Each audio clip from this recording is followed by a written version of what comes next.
اللہ رب العزت کے آخری نبی مکی مدنی محمد عربی صلی اللہ تعالی علیہ وآلہ وسلم نے ارشاد فرمایا، جمعہ کے دن مجھ پر درود کی کثرت کرو کہ یہ دن مشہود ہے، اس میں فرشتے حاضر ہوتے ہیں اور مجھ پر جو درود پڑے گا پیش کیا جائے گا۔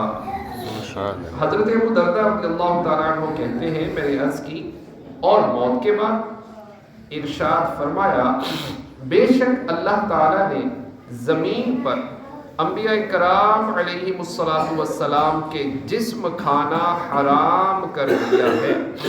اللہ تعالیٰ کا نبی زندہ ہے، روزی دیا جاتا ہے۔ صلو علی الحبیب صلی اللہ تعالی علی محمد صلی اللہ علیہ وآلہ وسلم۔ سورہ جمعہ 28واں سپارہ، اس کی آیت نمبر 9 ہے۔ اللہ رب العزت کا فرمانے علی شان ہے، یا ایھا الذین آمنوا، اے ایمان والو، اذا نودی للصلاۃ من یوم الجمعہ، جب نماز کی اذان ہو جمعے کے دن، فاسعوا الی ذکر اللہ، تو اللہ کے ذکر کی طرف دوڑو، وذروا البیع، اور خرید و فروخت چھوڑ دو، ذالکم خیر لکم ان کنتم تعلمون، یہ تمہارے لیے بہتر ہے اگر تم جانو۔ اس آیت میں اذان سے مراد پہلی اذان نہ کہ دوسری اذان جو خطبے سے متصل ہوتی ہے۔ اگرچہ پہلی اذان حضرت عثمان غنی رضی اللہ تعالیٰ عنہ کے زمانے میں اضافہ کی گئی، مگر نماز کی تیاری کے واجب ہونے اور خرید و فروخت ترک کر دینے کا تعلق اسی سے ہے۔ یہاں جو فرمایا گیا کہ نماز کے لیے دوڑو، اس سے مراد دوڑنا نہیں بلکہ نماز کی تیاری کرنا ہے، اور ذکر اللہ سے جمہور علماء کے نزدیک خطبہ مراد ہے۔ اس آیت سے نماز جمعہ کی فرضیت، خرید و فروخت وغیرہ دنیاوی مشاغل کی حرمت اور سعی یعنی نماز کے اہتمام کا وجوب ثابت ہوا اور خطبہ بھی ثابت ہوا۔ پیارے اسلامی بھائیوں، جمعۃ المبارک والے دن کرنے والے چند کام: نماز فجر باجماعت محلہ کی مسجد میں، اس کے بعد نماز اشراق و چاشت تک مسجد کے اندر رکے، اور پھر قبرستان چلا جائے، والدین کی قبر پر سورۃ یاسین شریف پڑھے۔ جو بندہ اپنے والدین کی قبر پر سورۃ یاسین شریف پڑھتا ہے جمعے کے دن، اللہ کریم ہر حرف کے بدلے اس کا ایک گناہ معاف کر دیتا ہے، اور پھر اس کے بعد اپنے کام کاج پہ چلا جائے اور تقریباً 12 بجے اپنے کام کاج کو ختم کر دے اور جمعۃ المبارک کے لیے تیاری شروع کر دے۔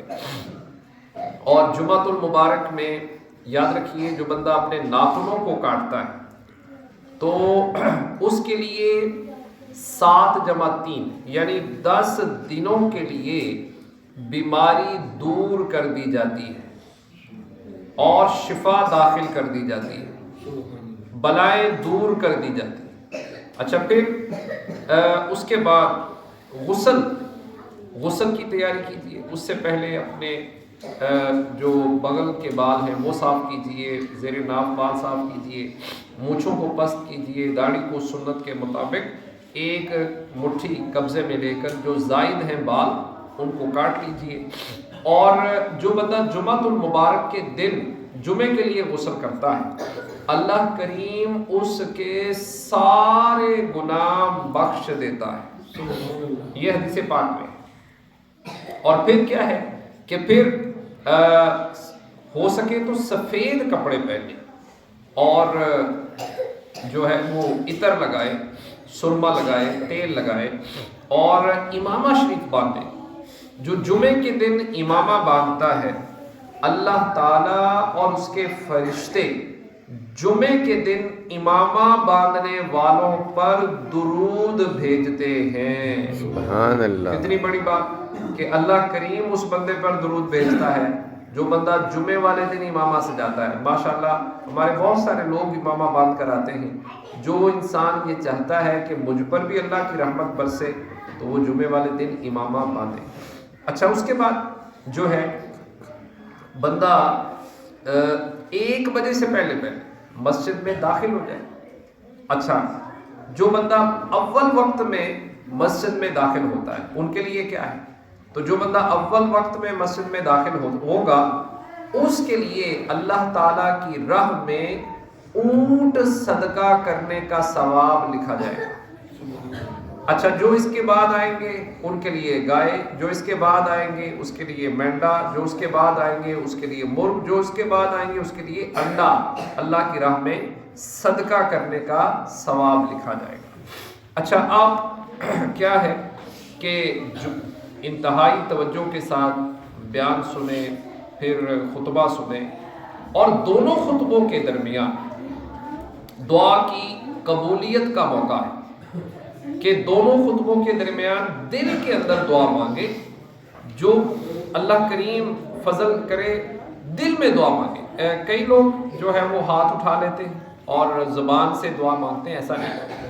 دونوں خطبوں کے درمیان دل میں دعا مانگے اور مکمل جمعہ ادا کریں. اس کے بعد صلاۃ والسلام اس میں بھی شامل ہو، پھر اس کے بعد جو دعا ہے اس میں بھی شامل ہو، اور اپنا جمعہ انتہائی جو ہے وہ توجہ کے ساتھ وہ اپنا جمعہ ادا کرے، اور جمعے کے بعد پھر پھیل جائے اپنی روزی کی تلاش میں. جو انسان چاہتا ہے کہ اسے روحانیت نصیب ہو، اسے پھر چاہیے کہ جس طرح سے بتایا گیا اس کے مطابق عمل کرے. پھر وہ دیکھے کہ جمعۃ المبارک والے دن اسے روحانیت کیسے نصیب ہوتی ہے. اور جو انسان جلدی جلدی آتے ہیں، سب سے آخر میں آتے ہیں، پھر سب سے پہلے واپس چلے جاتے ہیں، تو یہ بندہ وہ روحانیت نہیں پا پاتا جو روحانیت جمعے والے دن جو لوگ اول وقت میں تیاری کر کے اور پہلی صف میں آ کے بیٹھتے ہیں، بیان بھی سنتے ہیں، جو روحانیت یہ پاتے ہیں ان کو محسوس ہوتا ہے کہ جیسے آج ہم نے جمعہ پڑھا ہے. اور جو لوگ بالکل آخر میں آئے اور پھر نماز پڑھ کے فوراً چلے گئے، یہ تو ایسا وہ فیلنگ محسوس نہیں کرتے جو فیلنگ اول وقت میں آنے والوں کو فیل ہوتی ہے. اللہ کرے ہم ایسے بن جائیں کہ ہم 12 بجے تک اپنے کاموں کو ختم کر کے اور جمعۃ المبارک کی تیاری کر کے ہم اول وقت میں مسجد میں آنے والے بن جائیں. انشاءاللہ الکریم اس سے ہمیں جو ہے وہ روحانیت نصیب ہوگی، لطف آئے گا، مزہ آئے گا. اللہ کریم ہمیں عمل کی توفیق عطا فرمائے. آمین بجاہ خاتم النبیین صلی اللہ تعالی علیہ وآلہ وسلم اجمعین. صلوا علی الحبیب